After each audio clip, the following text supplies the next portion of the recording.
I lost $300,000 in my 20s because no one told me about these 5 financial landmines. That's not even counting the additional $200,000 in potential investment returns I missed out on while digging myself out of debt. By the end of this video, you'll know exactly how to navigate these wealth killers that most people don't even realize exist until it's too late. I'm breaking down the real cost of ignoring your student loans, trashing your credit score, and 3 other mistakes that are silently robbing your future self right now. The $500,000 reality check. How small mistakes compound over time. Did you know that the financial decisions you make in your 20s can literally cost you $500,000 over your lifetime? It's not an exaggeration. That's the real price tag of those seemingly small financial mistakes that add up over time. Let me show you exactly how this shocking number becomes reality for so many young adults. Here's what's wild about this $500,000 figure. It's not just about what you spend, but what those dollars could have become. Take something as simple as a $5 daily coffee habit. That's about $1,825 per year, which might not sound like much.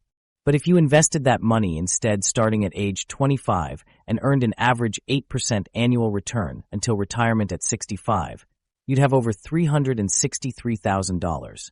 That's not even the full $500,000 yet. We're just getting started. Now let's add a car payment that's just $100 more than you actually need to spend. That's $1,200 annually that could have grown to over $239,000 in that same 40-year time frame. See how quickly we're approaching that $500,000 mark. And we haven't even factored in the bigger mistakes like carrying credit card debt, missing employer retirement matches, or paying too much in fees and interest. The disconnect is huge between how 20-somethings typically approach money and the long-term consequences of those casual choices. When you're young, retirement feels like some distant future that barely matters. You might think, I'll worry about saving when I make more money, or I deserve to enjoy myself now.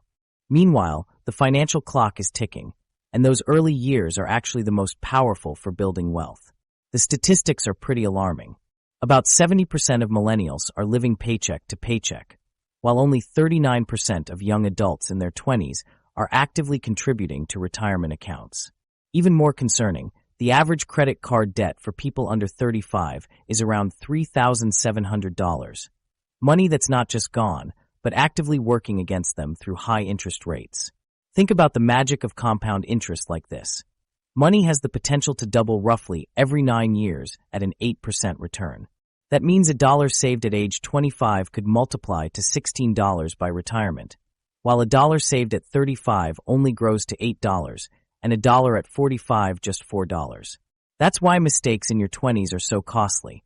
You're giving up the most powerful multiplication years. But it's not just about what you miss by not investing. It's also about what you lose through unnecessary costs. Let's break down the concept of opportunity cost with a real example. Say you finance a brand new car for $35,000 instead of buying a reliable used car for $15,000. That extra $20,000 plus interest doesn't just cost you the sticker price. It costs you what that money could have become. At 8% growth over 40 years, that's an opportunity cost of nearly $436,000. This is where the idea of financial landmines comes into play. These are decisions that seem innocent or even smart at the time, but they explode your wealth potential years later. A landmine doesn't hurt you immediately. It's the delayed damage that makes it so dangerous. The same goes for financial choices like ignoring your credit score, carrying high-interest debt, or passing up retirement contributions. What makes these landmines even trickier is that they're often disguised as normal behavior. Everyone has student loans, right? Most people lease new cars every few years. All your friends have credit card debt. These normalized financial mistakes create a false sense of security. If everyone's doing it, how bad could it be? The answer: about $500,000 bad over a lifetime. Let me give you a concrete example of how this plays out.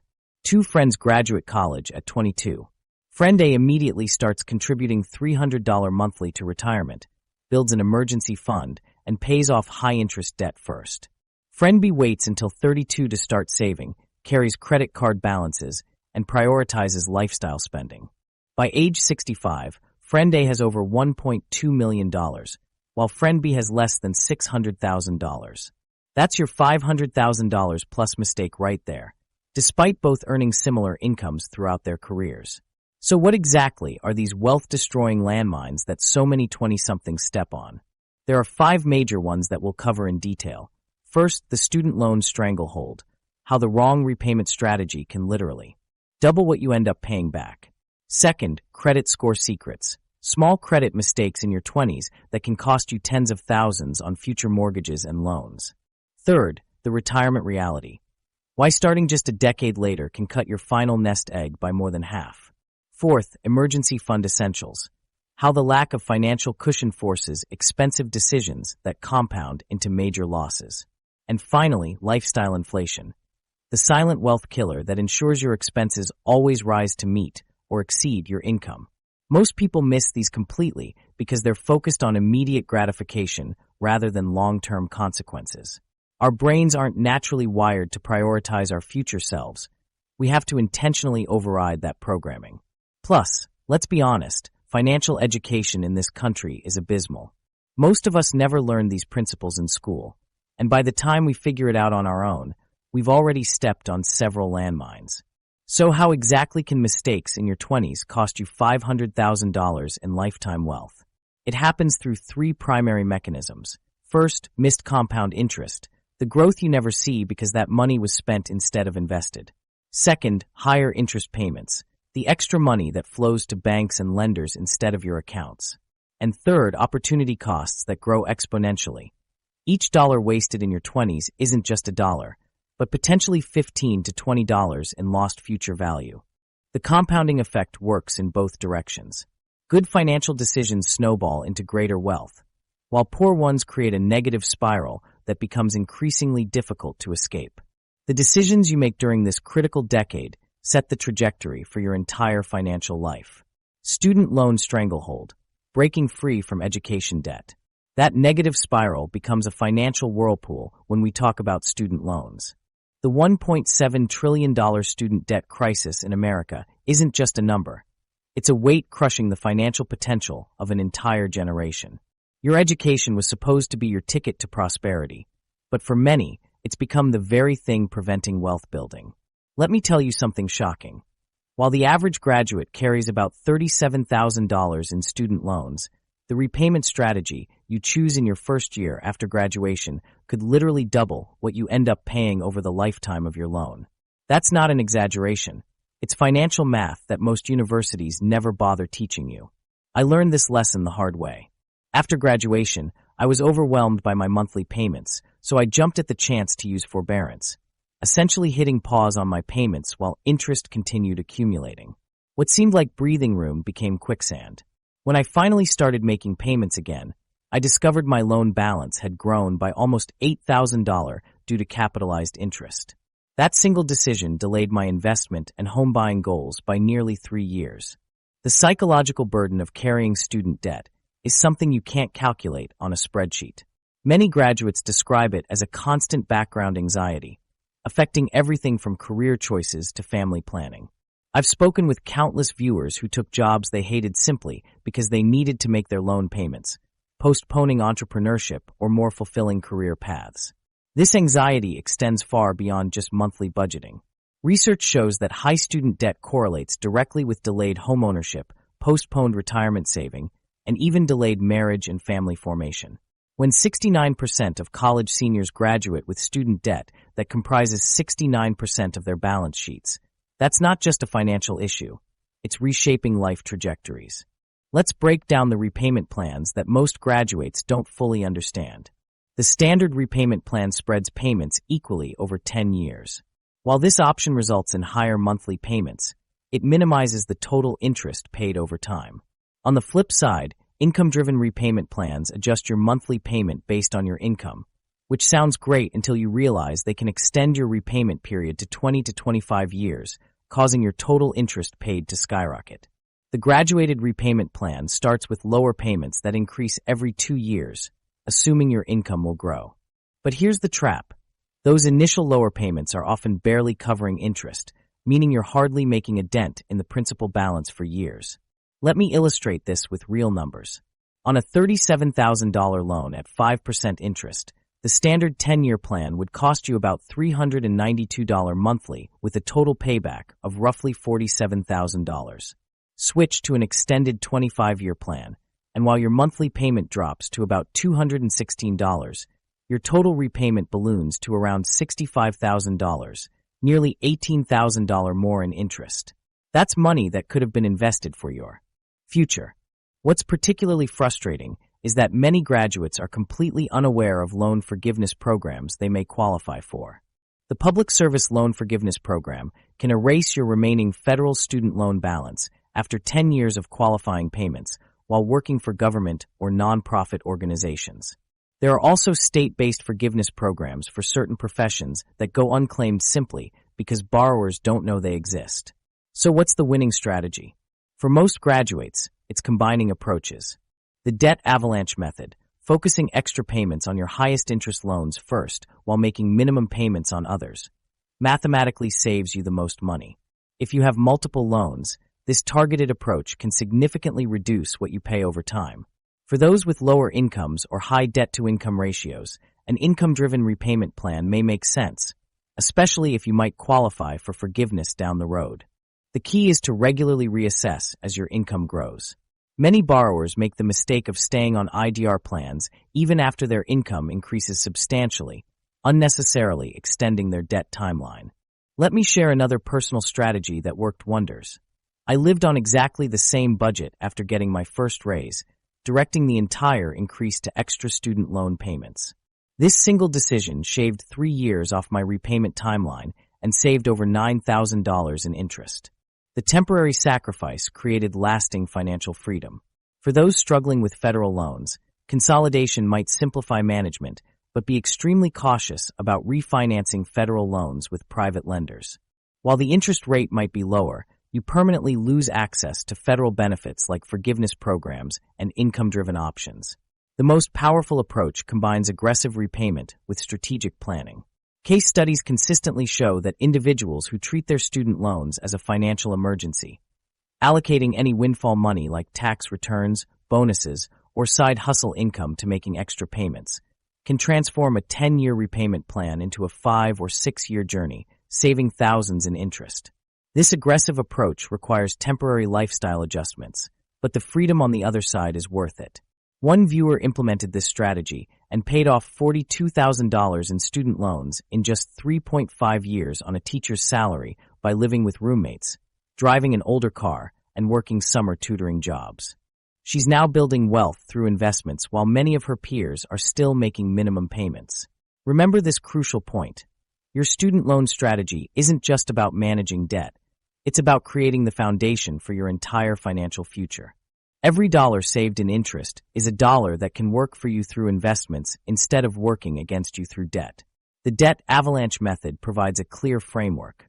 List all your loans by interest rate from highest to lowest. Make minimum payments on everything, then throw every extra dollar at the highest interest loan. Once that's eliminated, roll that payment into attacking the next highest interest loan. This creates a snowball effect that accelerates as you go, dramatically reducing your overall interest burden. For those pursuing forgiveness through programs like Public Service Loan Forgiveness, the strategy shifts. You'll want to minimize payments while ensuring they qualify toward the 120 payments needed for forgiveness. In this case, income-driven repayment makes more sense, but you must meticulously document every payment and annually recertify your employment. Credit score secrets, the number that's costing you thousands. Beyond those student loans we just talked about, there's an invisible number that could be silently draining your wallet without you even realizing it. Your credit score isn't just some random figure banks use to judge you. It's a financial multiplier that either puts money in your pocket or steals it away with every major transaction throughout your adult life. Let me hit you with this. A 100-point difference in your credit score can cost you over $80,000 on just one mortgage. That's not a typo. We're talking about enough money to fund a college education, buy investment property, or significantly boost your retirement savings. All lost simply because of a 3-digit number you might not even be monitoring. Your credit score silently follows you everywhere, affecting virtually every financial move you make. It's like a financial reputation that precedes you, whispering in the ears of lenders, insurance companies, landlords, and sometimes even potential employers. The scary part? Most people in their 20s have absolutely no idea which of their everyday habits are actually destroying this critical number. Think about it. No one taught us this stuff in school. While you're carefully budgeting your coffee purchases and meal prepping to save money, your credit score could be hemorrhaging points because of simple misunderstandings about how credit actually works. Let's break down what actually determines this all-important number. Your credit score isn't calculated randomly. It's based on 5 specific factors, and knowing these is your first defense against credit damage. Payment history makes up the biggest chunk at 35%. Simply paying your bills on time has the largest impact on your score. Next is amounts owed at 30%, which includes your credit utilization, how much of your available credit you're using. The length of your credit history contributes 15%, while credit mix and new credit each make up 10%. Those first 2 factors, payment history and amounts owed, account for a whopping 65% of your score. This means consistently paying on time and keeping your balances low will have the biggest positive impact on your creditworthiness. Now let's bust some credit myths that might be hurting you. Many people believe checking their own credit score will lower it. Completely false. When you check your own score, it's considered a soft inquiry and has zero impact. You can and should check your score regularly. Another common myth? That you need to carry a balance on your credit cards to build credit.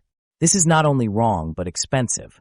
Paying your balance in full each month is actually the best practice and saves you from paying unnecessary interest. Young adults are particularly vulnerable to credit misconceptions. The average 18 to 29-year-old has a credit score around 680, which falls in the fair to good range. But being just fair or good when you could be excellent is costing you real money. Let's talk about how your score impacts your financial life beyond just loan approvals. Take mortgages, for instance.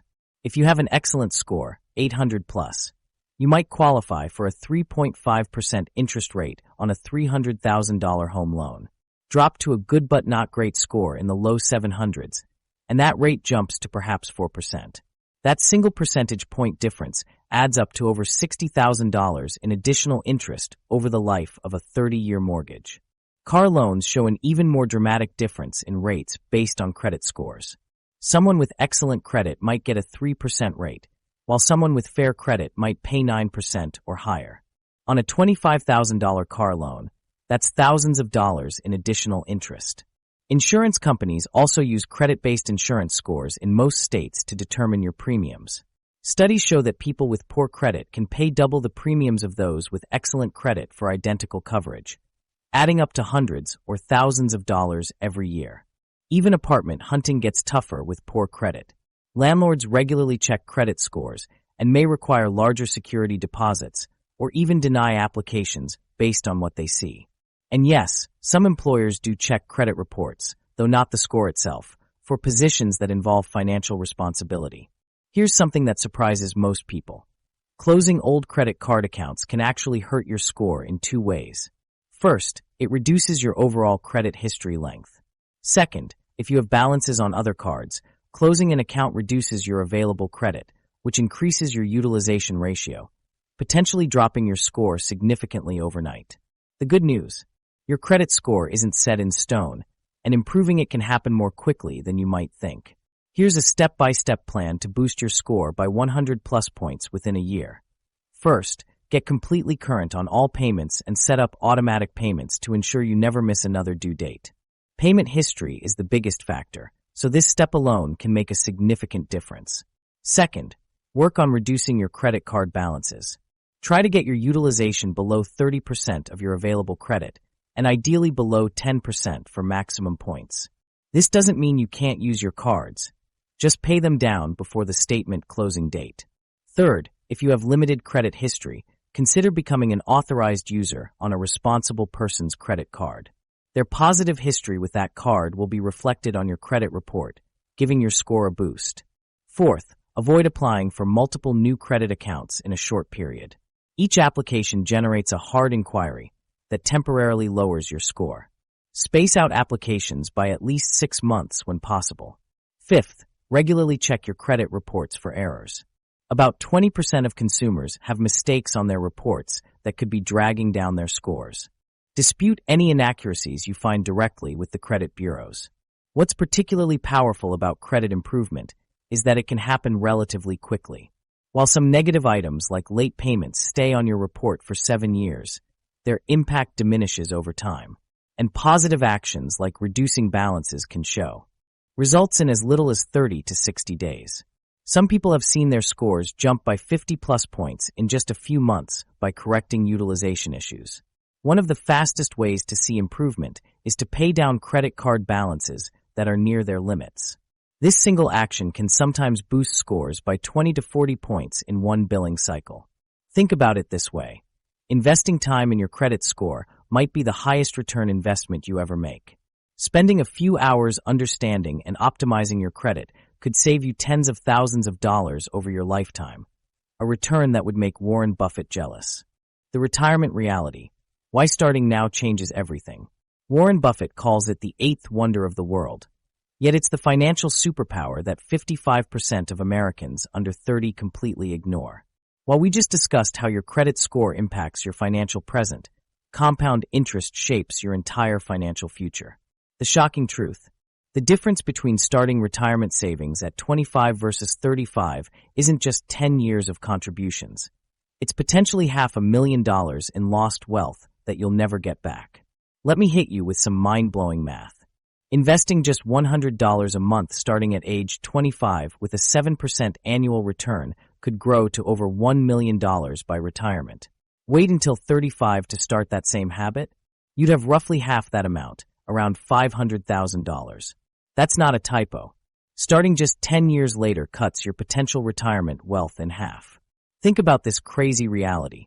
Saving $50,000 in your 20s could actually build more wealth than saving $200,000 in your 40s. That's the pure mathematical magic of compound interest. Your money works harder the earlier you start, regardless of the amount. The saddest part? Despite 70% of private sector employees now having access to retirement plans like 401k, only 45% of Americans aged 18 to 29 have any retirement savings at all. Even worse, only 26% feel on track for retirement. We're leaving literal fortunes on the table by waiting to start. Let me paint this picture more clearly. Imagine two friends. Let's call them Early Emma and Delayed Dave. Emma invests just $100 monthly starting at 25. Dave waits until 35 to start, but invests $200 monthly, double what Emma contributes each month. By retirement at 65, Emma will have invested a total of $48,000 over 40 years, while Dave will have invested $72,000 over 30 years. Despite investing 50% more money overall, Dave will end up with significantly less than Emma. Why? Because Emma's money had an extra decade to compound and multiply. Those first 10 years make all the difference, even though they represent the smallest actual dollar contributions. Now here's where it gets even crazier. The median retirement savings for Americans younger than 35 is just $18,800. That's nowhere near enough to secure a comfortable retirement. But the good news is you don't need to panic or start investing thousands each month. The power is in starting now, even with small amounts. One of the biggest missed opportunities one sees is young workers not taking full advantage of employer matching in their 401k plans. Many employers offer a match of 3% to 4% of your salary when you contribute to your retirement account. This is literally free money that millions of young professionals leave on the table every year. Let's say you make $50,000 annually and your employer offers a 4% match if you contribute 4% yourself. That's $2,000 going into your retirement account from your employer every year, completely free. Over 40 years at a 7% return, that employer match alone would grow to around $400,000. Not contributing enough to get that full match is like turning down a $400,000 bonus. But what if you're confused about all these different retirement accounts? Let me break it down simply. A 401k is an employer-sponsored retirement plan where you can contribute pre-tax dollars, reducing your taxable income now. The money grows tax-deferred until you withdraw it in retirement, when you'll pay taxes on it. The big benefit? Higher contribution limits, and often that sweet employer match. A traditional IRA also allows for pre-tax contributions, meaning you get a tax break now, but pay taxes when you withdraw the money in retirement. These are great if you expect to be in a lower tax bracket in retirement than you are now. A Roth IRA works differently. You contribute after-tax dollars, meaning no tax break now. But the money grows tax-free, and you pay NO taxes when you withdraw it in retirement. This is incredibly powerful if you're young and in a lower tax bracket now than you expect to be later. So which one should you choose? If you have an employer match available, always contribute enough to your 401k to get the full match first. That's an immediate 100% return on your investment. After securing that match, a Roth IRA often makes sense for young investors since your tax rate is likely lower.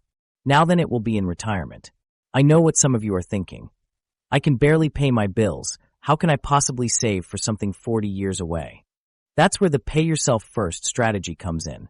Before you pay any bills or make any purchases, automatically transfer a set amount to your retirement accounts. Even if it's just 1% of your income to start, that automation makes saving painless and consistent. As your income grows, increase your contribution percentage gradually. You'll barely notice the difference in your paycheck, but your future self will thank you enormously. Remember, the goal isn't to immediately max out your accounts. It's to start the habit now and scale up over time. Another common excuse I hear is, I don't have enough money to start investing. That myth has been completely shattered by the rise of micro-investing apps that allow you to start with literally spare change. These platforms round up your everyday purchases to the nearest dollar and invest the difference. Spend $3.75 on coffee. 25 cents gets invested automatically. These small amounts add up faster than you'd think. Some of these apps even offer fractional shares, meaning you can invest in expensive stocks like Amazon or Google with just a few dollars instead of thousands. They've completely democratized investing for young people with limited funds. The psychological benefit here is huge. Instead of feeling overwhelmed by the idea that you need thousands to start investing, you can begin with whatever you have, even if it's just $5. This creates the habit and mindset of investing that you can build on as your income grows. Remember that statistic about starting 10 years earlier doubling your retirement nest egg? That's not just about money. It's about creating an investor mindset early in life. The earlier you start seeing yourself as an investor rather than just a consumer, the more your financial decisions will align with wealth building rather than wealth depleting habits. The simple truth is this. The best retirement investing trick isn't complicated stock picking or timing the market. It's just starting early, automating your contributions to make them consistent, and capturing every penny of employer matching available to you. That basic formula will outperform most complex investment strategies, simply because of the time advantage. Emergency fund essentials, building your financial safety net. That solid retirement investing strategy could set you up for a comfortable future. But what happens when your transmission fails tomorrow? An emergency fund isn't just another account. It's the invisible shield standing between your careful financial planning and complete disaster.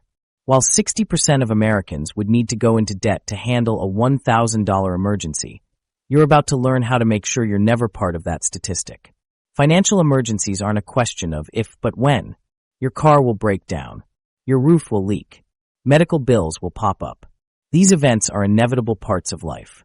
What transforms these moments from minor inconveniences into financial catastrophes is the lack of preparation.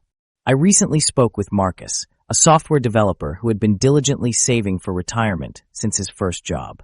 He had maxed out his 401k contributions and even started a side hustle to boost his income. Everything was going according to plan until his appendix burst unexpectedly. Even with insurance, he faced $4,000 in out-of-pocket medical expenses. With no emergency fund, Marcus was forced to tap into his retirement accounts, triggering early withdrawal penalties and taxes that effectively doubled the cost of his medical emergency. His 5 years of careful retirement planning were severely compromised by a single health crisis. Stories like Marcus's aren't rare. Jessica, a marketing manager, had to put $2,500 in car repairs on her credit card when her transmission failed. Without cash reserves, she spent the next 18 months paying off that high-interest debt, delaying her student loan payoff strategy, and costing her an additional $600 in interest. A simple cash cushion would have prevented this financial setback. Let's clarify what actually constitutes an emergency. True emergencies are unexpected, urgent, and necessary expenses. Medical bills, major car repairs needed for work, essential home repairs, or job loss. What's not an emergency? Annual holiday shopping, predictable car maintenance, or that spontaneous vacation. These are irregular expenses you should budget for separately. The standard advice is to save 3 to 6 months of expenses in your emergency fund. But this one-size-fits-all approach ignores your unique situation. If you're a freelancer with unpredictable income, you might need closer to 9 to 12 months of expenses saved. If you're in a high-demand field with stable employment and multiple income sources, perhaps 3 months is sufficient. Parents with dependents might need more cushion than single individuals. Evaluate your personal risk factors before settling on a target number. Don't be intimidated by these figures. Start with just $1,000, enough to cover most common emergencies without resorting to debt. Then gradually build toward your full emergency fund goal. Remember, something is infinitely better than nothing when crisis strikes. Now, where should you keep this money? Your emergency fund needs to be both accessible and separate from your everyday spending accounts. High-yield savings accounts are ideal. They keep your money liquid for immediate access while still earning some interest. Today's high-yield accounts are offering returns between 4 to 5%, significantly outperforming traditional bank savings rates. Money market accounts can also be good options, offering check-writing privileges while maintaining liquidity. What about building this fund quickly, especially when you're on a tight budget? First, audit your current spending for leaks, subscription services you rarely use, dining out expenses, or impulse purchases. Redirecting just $50 to $100 per month from these areas can jumpstart your emergency savings. Consider temporarily reducing retirement contributions, but keep getting that employer match until you have a basic emergency fund established. Automation is your secret weapon here. Set up automatic transfers to your emergency savings account the day after payday. When the money moves before you see it, you're less likely to miss it. Start with whatever amount feels comfortable. Even $25 per paycheck adds up to $650 per year. Any windfalls should go straight to your emergency fund until it's fully funded. Tax refunds, work bonuses, cash gifts, or side hustle income can accelerate your progress dramatically. I had a client who funded half of her emergency savings goal just by directing her annual bonus and tax refund to her high-yield savings account for 2 consecutive years. What's particularly interesting about emergency funds is how they actually enable wealth building in other areas of your finances. Without this safety net, you're forced to be financially conservative, missing opportunities that could build significant wealth. With a proper emergency fund in place, you can confidently 1. Invest more aggressively in retirement accounts, knowing you won't need to tap them for emergencies. 2. Negotiate more effectively, whether for salary or major purchases, when you're not desperate for immediate cash. 3. Take calculated career risks like starting a business or switching to a more fulfilling field.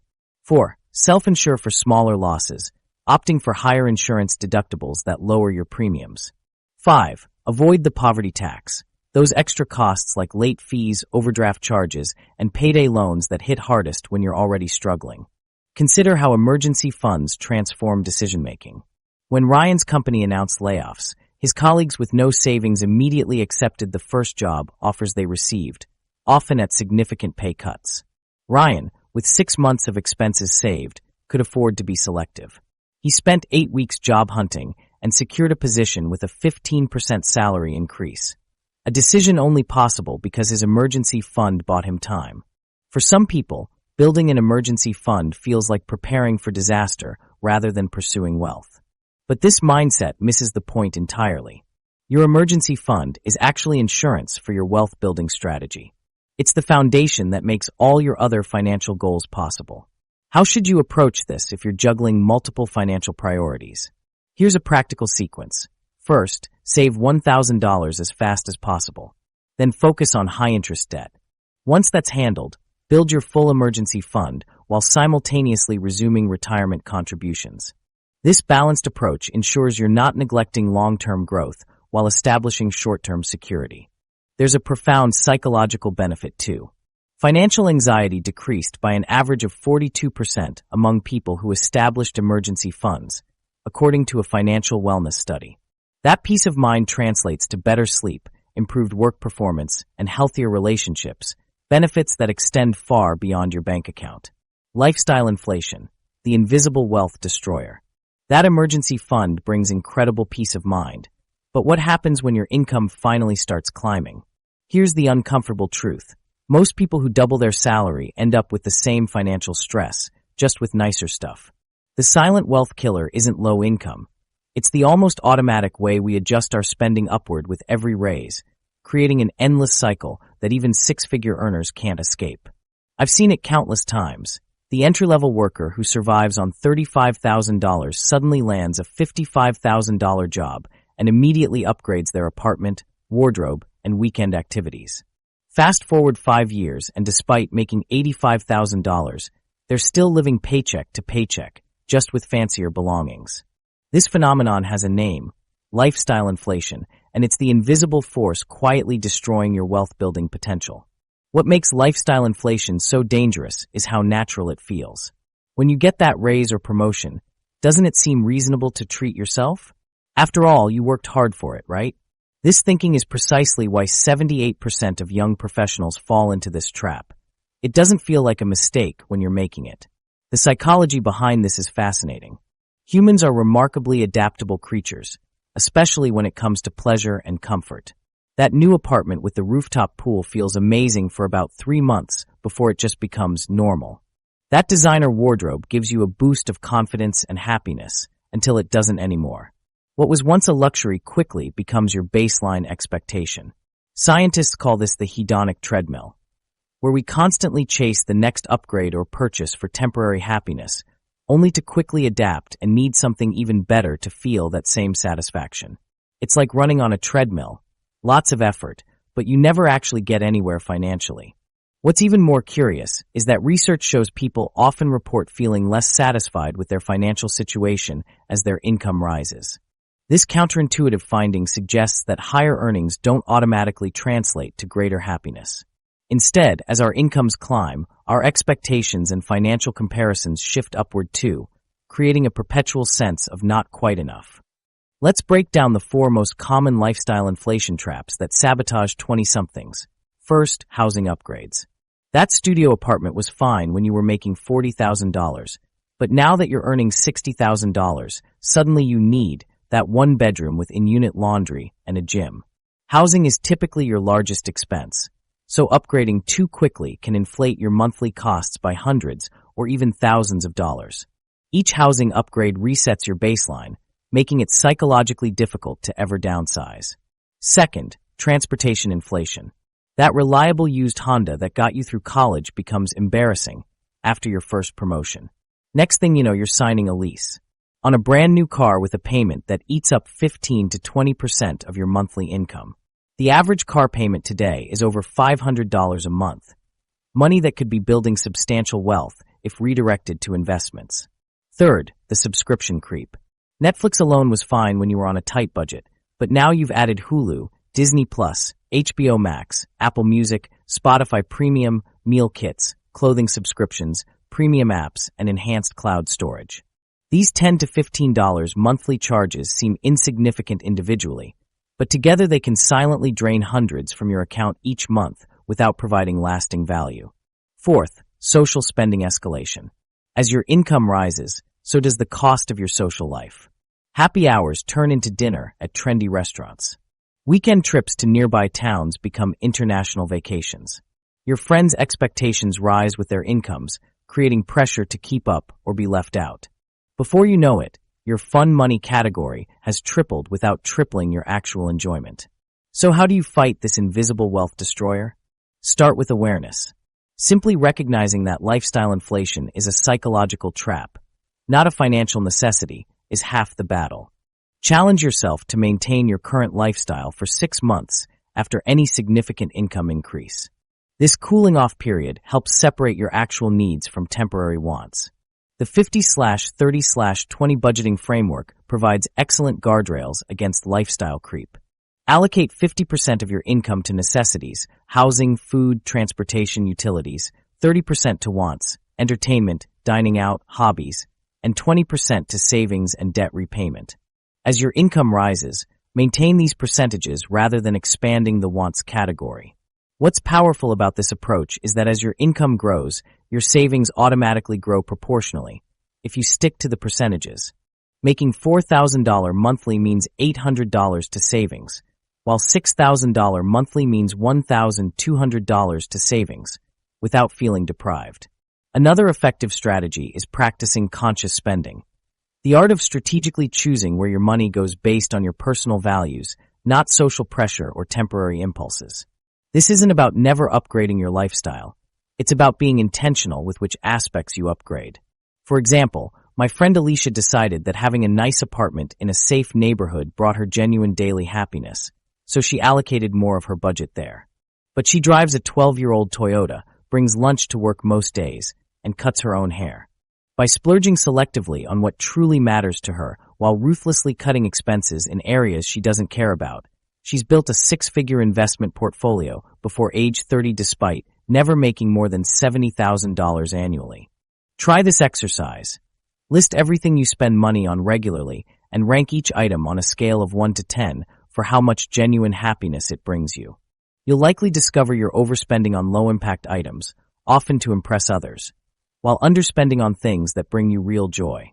The Save Your Raises technique is another powerful weapon against lifestyle inflation.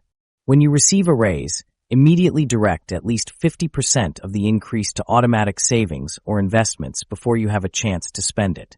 You'll still enjoy an improved lifestyle with the remaining 50%, but you'll be building wealth simultaneously.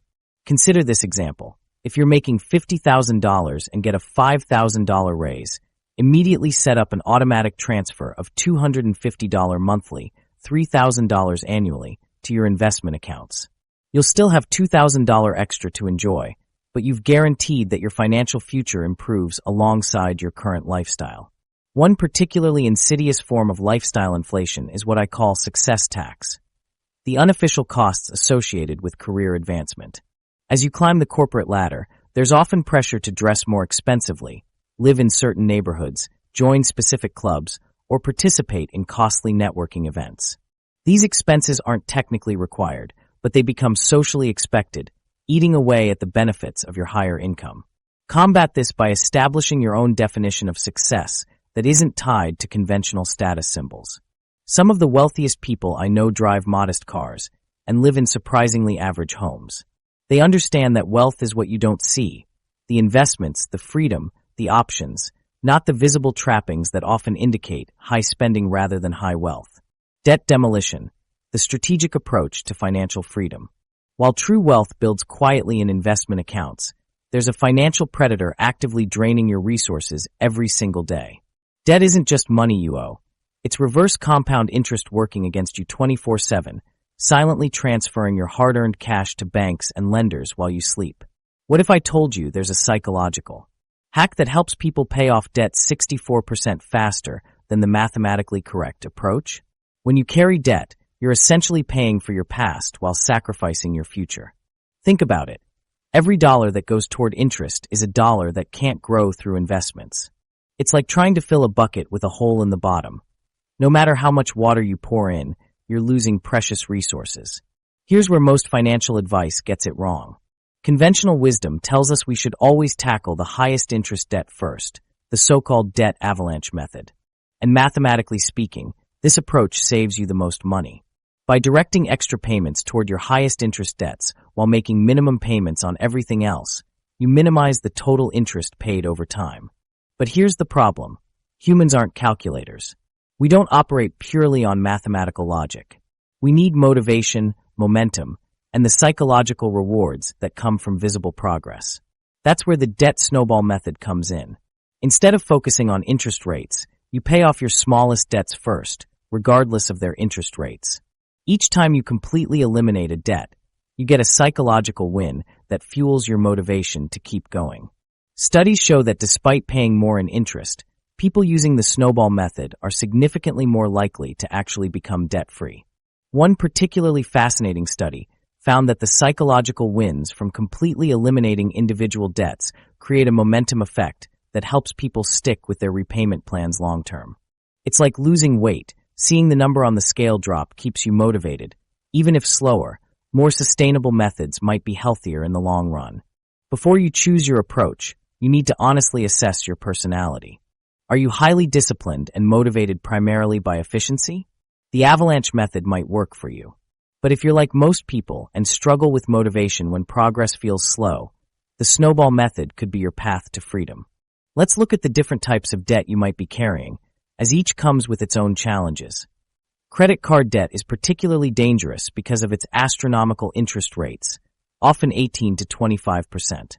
This debt can quickly spiral out of control through compounding interest. Just maintaining minimum payments on a $5,000 balance could take over 20 years to pay off and cost thousands in interest. Auto loans might seem less threatening with lower interest rates, but they're secured by an asset that's actively depreciating. That new car loses 20 to 30% of its value in the first year, meaning you could end up owing more than the car is worth if you've made a small down payment. Medical debt often comes with more flexibility for negotiation than other forms of debt, but it can still damage your credit score if left unpaid. Many hospitals offer interest-free payment plans or financial assistance programs that most patients never even ask about. Personal loans typically fall somewhere between credit cards and auto loans in terms of interest rates. They can be useful for debt consolidation, but can also create a false sense of progress if you don't address the spending habits that created your debt in the first place. Now let's talk about strategies that go beyond just choosing which debt to pay first. Many people don't realize they have significant power to negotiate with creditors. A simple phone call can sometimes lower your interest rate by several percentage points. Credit card companies, in particular, would rather keep you as a customer at a lower rate than lose you entirely. For example, you might say, "I've been a customer for X years and have received offers from other credit cards with significantly lower rates. I'd like to keep my account with you, but I'm considering transferring my balance. Can you lower my interest rate?" You'd be surprised how often this works, especially if you have a decent payment history. For more serious debt situations, debt settlement might be an option. This involves negotiating with creditors to accept a lump sum that's less than the full amount owed. While this can provide substantial relief, it typically requires that you've already fallen behind on payments, which will damage your credit score. It's generally a last resort before bankruptcy. Debt consolidation is another strategy worth considering. By combining multiple debts into a single loan with a lower interest rate, you can simplify your payments and potentially save money. However, consolidation comes with important caveats. For federal student loans, consolidating might cause you to lose access to income-driven repayment plans or loan forgiveness programs. And if you consolidate credit card debt but don't address the spending habits that created it, you might end up with both the consolidation loan and new credit card debt. Refinancing existing loans can also lower your interest rates, particularly in today's environment. Mortgage refinancing, student loan refinancing, and auto loan refinancing are all options to explore. However, each comes with costs and considerations. Refinancing federal student loans with private lenders, for instance, means giving up valuable federal protections and forgiveness options. What many don't realize is how deeply psychological debt can be. Financial stress from debt burdens has been linked to anxiety and depression, creating a vicious cycle where emotional distress leads to avoidance behaviors that only make the debt problem worse. This is particularly true for younger adults who feel overwhelmed by their financial situations. Creating a visual representation of your debt payoff journey can help combat these psychological challenges. Some people create debt thermometers they can color in as they make progress, while others use spreadsheets that forecast their debt-free date based on current payments.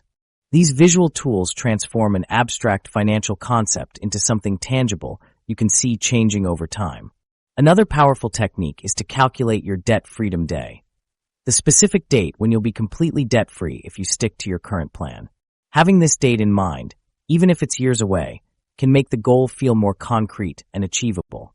Automation advantage, building wealth while you sleep. Calculating your debt freedom day is just the beginning, but what happens after you reach it? Imagine waking up to see your net worth growing while you slept, without spending hours managing spreadsheets or making constant financial decisions. The secret isn't working harder on your money. It's making your money work harder for you. Think about it. How much time do you currently spend each month actively thinking about your finances? If you're like most people, it's probably a mix of sporadic bill payments, occasional budget checks, and maybe a panicked moment when an unexpected expense pops up. This reactive approach is exhausting and frankly ineffective. Here's something that might surprise you. The wealthiest people I know aren't financial wizards who spend hours every day analyzing spreadsheets. In fact, most spend less than 1 hour per month actively managing their money. How? They've put their wealth building on autopilot through strategic automation. Financial automation is exactly what it sounds like, setting up your money to move where it needs to go without your constant input. It's the set it and forget it approach to building wealth. But it's not just convenient. It's scientifically proven to be more effective than relying on willpower alone. Let's be real. Willpower is a finite resource. Each decision we make throughout the day depletes our mental energy. By the time you've made hundreds of daily decisions, what to wear, what to eat, how to respond to that email, you've used up most of your decision-making power. Is it any wonder that when faced with the choice between transferring money to savings or ordering takeout, many of us choose the immediate gratification? This is why manual financial management fails for most people. It's not about laziness or lack of knowledge. It's about the fundamental limitations of human psychology.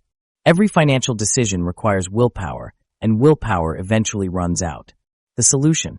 Remove willpower from the equation entirely by creating a comprehensive automation system. Here's how a complete automation system works. First, income routing. When your paycheck hits your account, it should automatically split into different destinations before you even have a chance to spend it. Think of it as paying your future self first, rather than hoping there's something left over at the end of the month. Next, bill payment. Every recurring expense, rent or mortgage, utilities, subscriptions, insurance, should be set to autopay. This ensures you never miss a payment, protecting your credit score, and eliminates the mental load of remembering due dates. Then come your wealth-building priorities: debt reduction, savings, and investments. Automated transfers should funnel predetermined amounts toward each of these goals immediately after payday. Research from behavioral economists shows that automation dramatically increases saving rates. A study from the National Bureau of Economic Research found that participation in retirement plans increased by 50% when enrollment was automatic rather than requiring an opt-in decision. Another study showed that people who automated their savings accumulated 30% more assets over a 2-year period compared to those who manually transferred money. The psychological benefits are equally impressive. A survey by the American Psychological Association found that money is consistently the top source of stress for Americans. But those who used automatic savings reported 25% lower financial stress levels than those who didn't. So how? Do you actually set this up? Fortunately, there are plenty of tools to make financial automation accessible to everyone, not just tech-savvy financial experts. Most banks offer free automatic transfers between accounts, which forms the backbone of your system. For bill payments, services like Mint Bills or your bank's bill pay feature can handle recurring expenses. For investments, robo-advisors like Betterment or Wealthfront can automatically invest based on your goals and risk tolerance, rebalancing your portfolio without you lifting a finger. For a more comprehensive approach, apps like Capital and Digit analyze your spending patterns and automatically save small amounts you won't miss. Services like Tiller Money can automatically categorize your transactions and send you a weekly summary of your financial situation, giving you awareness without requiring daily management. But the most powerful automation tool is the money flow chart system. This approach ensures every dollar has a predetermined destination before you're ever tempted to spend it. Here's how it works. Grab a piece of paper and draw your income at the top. From there, create branches showing exactly where each portion of your money will flow. Fix percentages to necessities, debt payment, emergency fund, investments, and yes, even guilt-free spending. Once you've mapped it out, set up the automatic transfers to match this flow. Your money will now move according to your predetermined priorities without requiring constant decisions or perfect discipline. Let me share a quick example. Sarah, a software developer earning $5,000 monthly, created her money flow chart as follows: 50% to necessities, 15% to retirement, 10% to her emergency fund until it reached 6 months of expenses, 15% to debt repayment, and 10% to guilt-free spending. She set up automatic transfers to match this flow, with her retirement contribution coming directly from her paycheck, and the rest moving automatically on payday from her checking account to appropriate destinations. Within 2 years, she had eliminated her credit card debt, built a 6-month emergency fund, and increased her retirement savings, all while working fewer hours and spending less time worrying about money. The beauty of automation is that it makes the principle of paying yourself first effortless. This concept, treating savings as your most important bill rather than saving whatever's left over, has been preached by financial experts for decades. But it's difficult to implement consistently without automation. When your money automatically moves to savings and investments before you have a chance to spend it, you're forced to live on what remains. This creates a powerful psychological shift. Instead of viewing savings as optional, it becomes a non-negotiable priority. Even better, automation creates a positive feedback loop. As you see your accounts growing with minimal effort, you experience small psychological wins that motivate you to continue. Those who manually manage their finances often experience decision fatigue and become discouraged when they inevitably slip up. Now, I want to address a common concern. But won't I lose control of my money if everything's automated? Actually, the opposite is true. Automation gives you more control by ensuring your money consistently follows your priorities, not your impulses. You're still setting the rules. You're just removing the daily friction of following them. The key to successful automation is regular maintenance. Set calendar reminders for quarterly money dates with yourself to review your system and make adjustments as needed. This might include increasing contribution amounts after a raise, reallocating funds once a goal is reached, or adjusting for major life changes. So here's your wealth-building hack. Spend 1 focused hour setting up your automation system, then let it run in the background while you live your life. By creating a system that automatically routes income to bills, savings, investments, and debt payoff before you can spend it,